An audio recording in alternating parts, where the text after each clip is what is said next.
You've already cut back the water, you stopped drinking anything after dinner, and you're still waking up.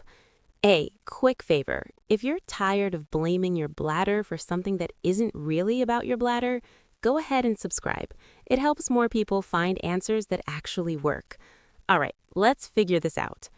There's this thing your body does at night that no one really talks about, and it doesn't care how much water you drank or didn't drink.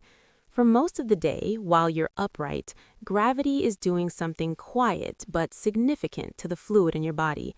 It's pulling it down into your legs, your ankles, the tissues in your lower body.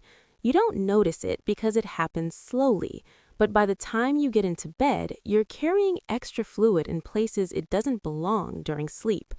Then you lie down, and for the first time in 16 hours, gravity isn't holding that fluid in your legs anymore, so it starts moving back into your bloodstream, slowly, over the course of a few hours.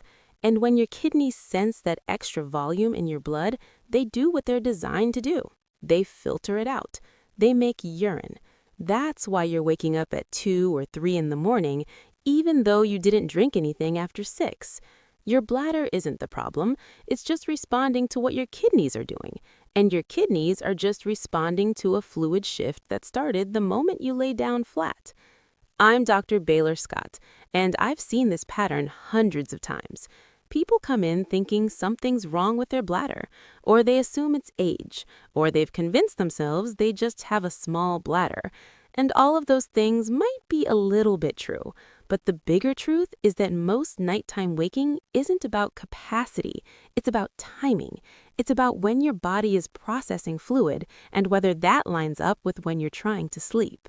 The fix isn't in the bathroom. It's in what you do before you ever get into bed. Let's start with the evening. Not what you drink, but what you eat and when. If you're eating dinner late, say 8 or 9 o'clock, and then going to bed a couple hours later, your body is still in digestive mode when you're trying to sleep.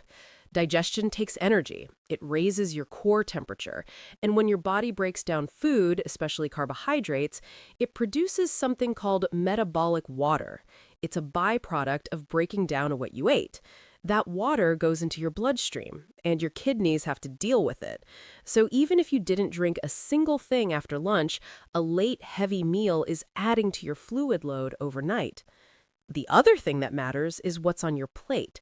Some foods are natural diuretics. They make your kidneys produce more urine.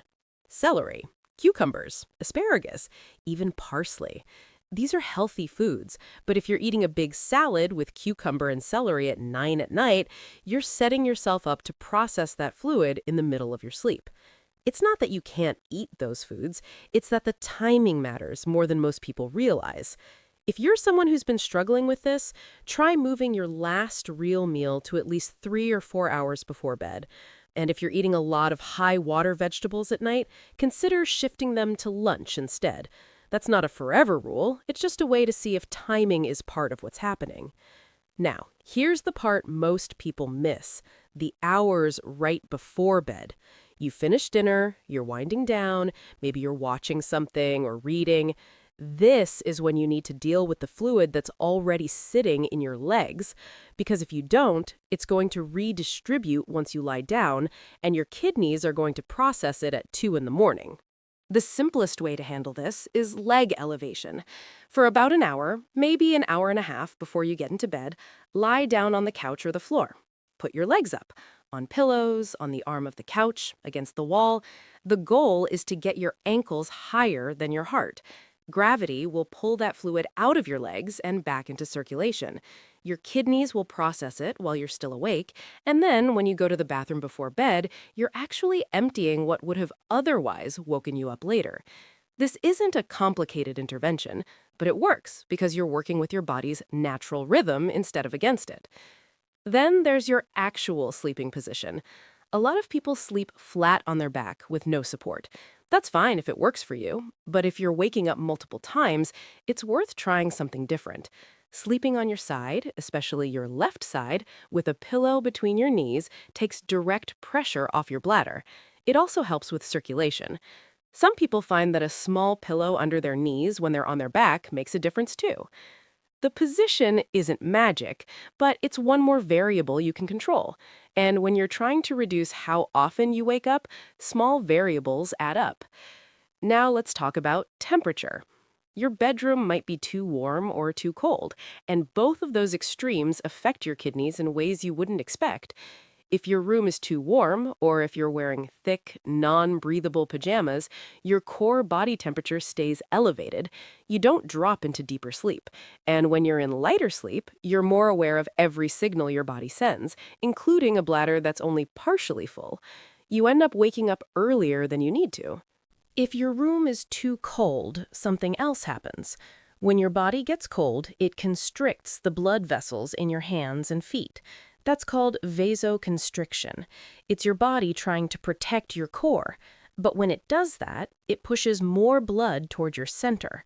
Your kidneys sense that increase in central blood pressure, and they interpret it as your body having too much fluid. So they start producing urine to try to lower that pressure. It's the same reason you have to pee more when you swim in cold water. The ideal range for most people is somewhere between 65 and 68 degrees. Cool enough that your body can drop into deep sleep, but not so cold that it triggers that fluid response.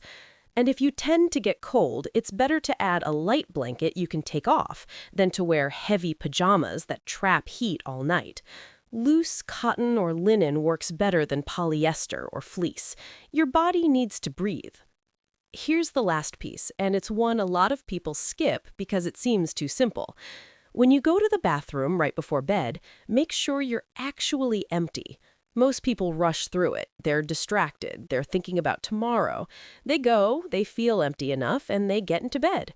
But if you're only emptying 80 or 90% of your bladder, that last 10 or 20% is a head start on the refilling process, and it means you'll hit the threshold for waking up much faster. There's a technique called double voiding. It takes about 2 minutes, and it's designed to make sure you're starting the night as empty as possible. Here's how it works. Right before you get into bed, go to the bathroom and sit down. Even if you're a man, sit. Sitting lets your pelvic floor muscles fully relax, which helps with complete emptying. Urinate normally. Don't strain, don't push, just relax and let it happen. When you feel like you're done, don't stand up. Stay sitting. Wait 30 to 60 seconds. Take a few slow breaths, then lean forward slightly. Rest your forearms on your knees. That shift in posture can change the angle of your bladder and let a little more come out. Try to urinate again. You'd be surprised how often there's more. Make that a non-negotiable part of your routine. It's 2 minutes, and for a lot of people, it cuts down waking episodes just by starting the night with a genuinely empty bladder. So let's bring this together. You don't need to do all of this at once. In fact, I'd recommend you don't. Trying to change 5 things tonight is a setup for giving up by tomorrow. Pick one, whichever one made the most sense to you while you were listening. If it's the leg elevation, start there. Do it for 3 nights and see what happens. If it's the meal timing, shift your dinner earlier and see if that makes a difference. If it's the double voiding, make that your only focus for the next few days. Small changes that stick are better than big changes that don't. The reason you're waking up probably isn't what you thought it was. It's not your bladder being weak or your kidneys failing or something you did wrong. It's just your body responding to patterns you didn't realize were connected. Fluid shifts, temperature, position, timing. These are things you can adjust without a prescription or a supplement or a device. You're not fighting your body, you're just giving it a better setup. And if this helped clarify what's actually happening, I'd appreciate it if you'd subscribe. We put out a new video every week on things like this. Practical, no-nonsense health information you can actually use. Thanks for watching. Sleep well.